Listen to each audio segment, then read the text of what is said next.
Alrighty, welcome back everyone. We just talked about that Colorado article that came out from Athlon Sports, a very, very interesting article with a ton of very interesting quotes, not necessarily saying anything in stone, obviously with a lot of different things going around about Colorado, but I have to imagine we'll hear more about this down the road, so we'll update you when we do. But let's get into what we're going to get from each conference this year. What is the big thing that you're getting when you turn on an SEC game, or when you turn on a Big 10 or Big 12 or ACC game? What is the one thing that you're going to get on that Saturday? And if you don't get it, it means that other team that's not getting it is going to lose that game. It might just be the decider in a lot of these conferences. And let's start with the SEC because I think this one is the biggest cut and dry one in the country.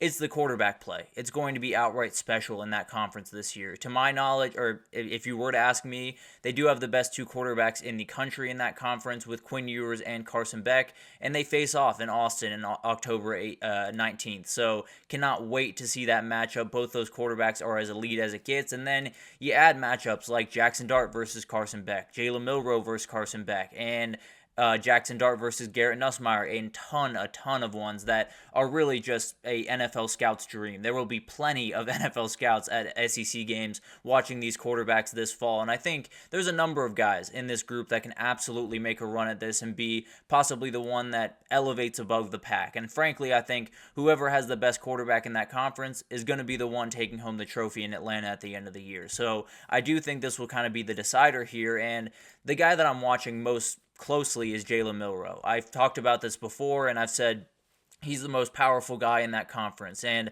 I think it goes any two ways. I think that he's someone that, frankly, could run away with the Heisman this year. That's how good I think this kid is, and that's how good I think this offense, in particular, under Kalen DeBoer is going to be. So I do think he has that high ability. I also think there's a world where he doesn't take that step forward that you need him to in the NFL level throws. He doesn't make the, 20, 30 yards down the field. He doesn't make those throws quite as consistently as you think he's going to make them, has some turnover troubles, doesn't necessarily fit into the offense the way you want, and Alabama takes a little bit of a step back. So he's absolutely someone that could open up so many doors. If he hits his big-time ceiling, then that Georgia game gets that much more important. Then the Tennessee game gets that much more fun, especially from the quarterback perspective.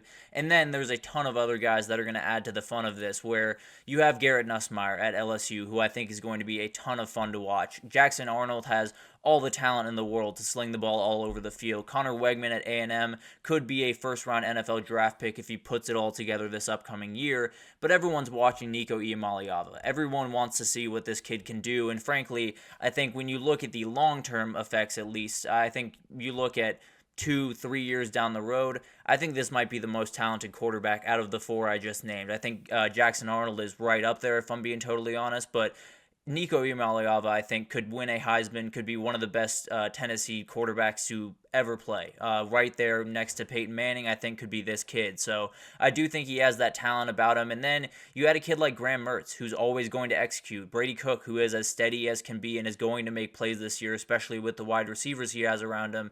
And then Peyton Thorne could pop this year. Maybe you get a little Brock Vandagriff big year.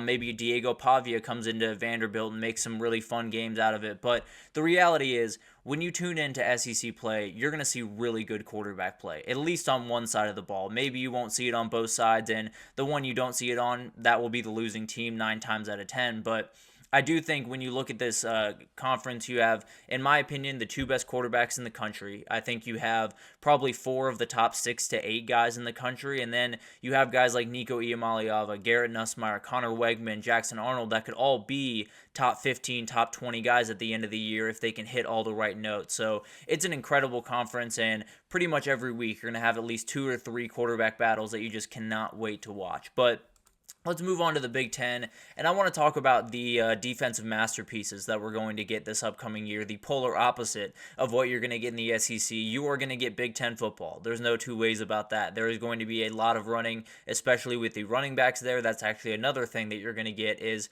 some really, really remarkable running back performances. But I do think defensively, there's so many different teams that are going to be able to make some big-time plays this upcoming year. Ohio State, by my estimation, is the best defense defense in the country. I think they have the most guys. I think they are the deepest at the positions they need to be. And I think the two edge rushers they have in particular, in JT Tuiomalau and Jack Sawyer, are just monsters. I think they're going to wreak all types of havoc all throughout this conference, and I would be surprised if they were not at least top 10 this upcoming year on the defensive side of the ball. And then over at Michigan, you have the best interior defensive lineman in the country with Mason Graham and Kenneth Grant, and then you have the best corner in the country in Will Johnson. They will be able to stop people. It will not necessarily be a Michigan defense that takes the same step back that I expect the offense to, so they will be stifling. There's no two ways about that. They will absolutely have plenty to say about what goes on in this conference on the offensive side of the ball. So going to be a really, really fun group led by those three guys, and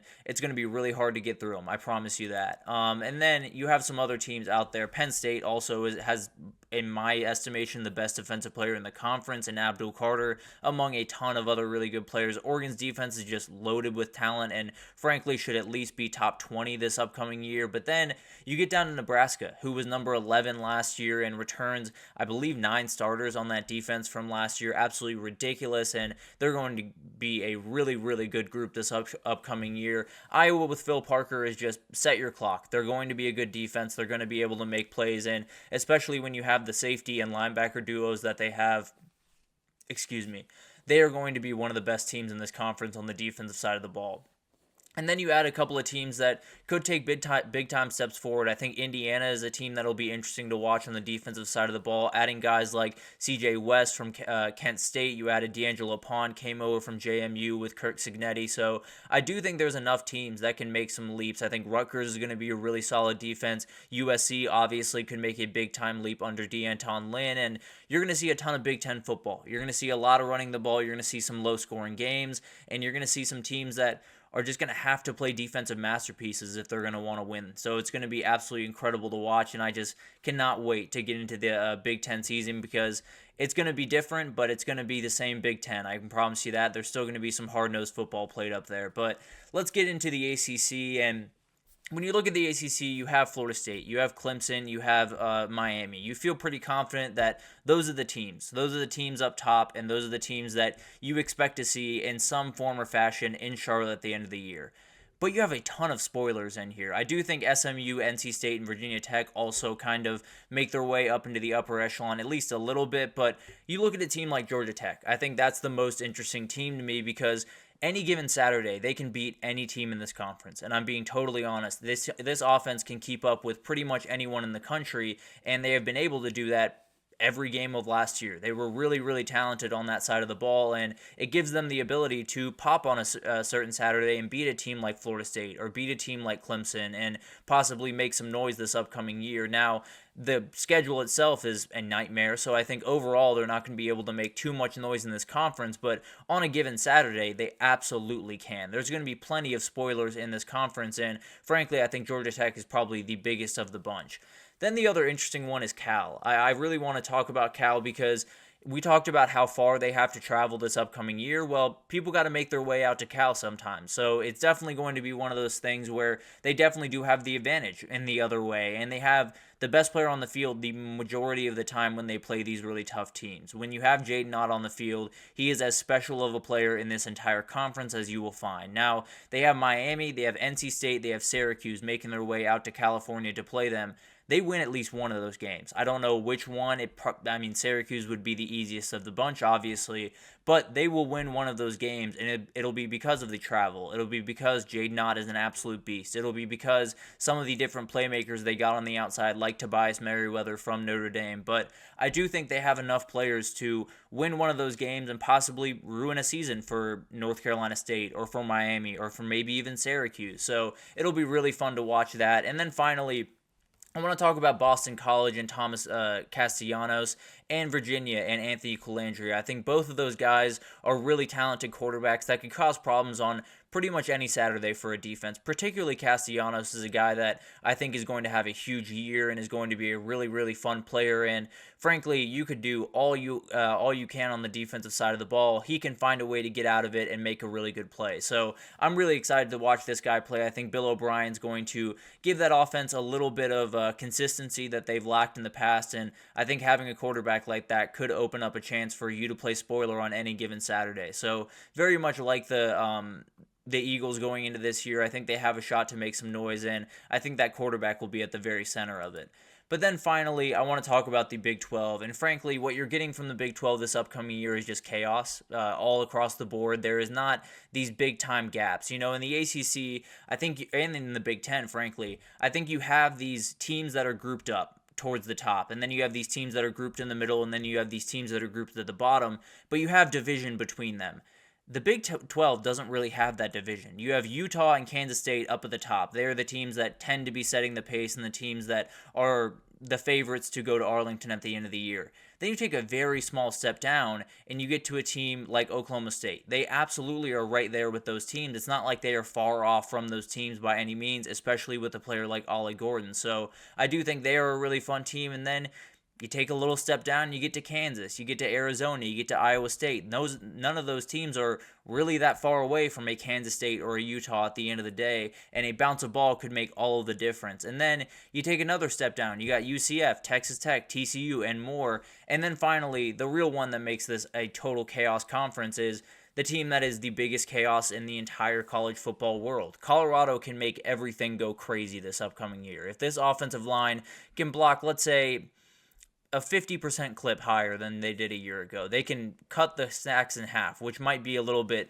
lofty, but at the end of the day, if they can do that, they have the best quarterback in this conference. They have the guy that can dice up pretty much any defense that he encounters, and they have a team that can put together a really good season. Now, they need a lot of things to go their way, particularly injury luck, but I do think this is a team that could totally turn this conference on its head, and frankly, you look at this conference, and you could easily talk me into 10 different teams making this conference title game. Well, you go all the way down to TCU, and I could hear argument for that team making their way into Arlington at the end of the year. So you're going to get every single week, you're going to get multiple games that are going to go down to the wire. You're going to get a couple of upsets that you did not expect. You're probably going to get to the end of the season and not see a team that has any less than 2 losses in this conference, because it's going to be a nightmare. And whoever is able to come out on top of it, whoever is able to handle all of the different bumps and bruises and the really long season, is going to be the one that wins it. But it's going to be so much fun to watch those conferences. I think when you look at the SEC, the quarterback play just jumps out at you, but everyone else, has a number of different things going for it. But I do think chaos in the Big 12, I do think spoilers in the ACC, I do think defense in the Big 10 will be the deciding factors and will be what you get pretty much every Saturday. But let's take our final break here, or our second break here, not even close to our final break. Let's take our second break here, and when we come back, we're going to get back into players that need to make the most out of fall camp. A couple of players we did yesterday, we got into the top 4 teams in the country. We'll get into 5 more today, and we'll break down a couple of players that just need to hit big over the next couple of weeks. So stick with us, and we'll be right back with that.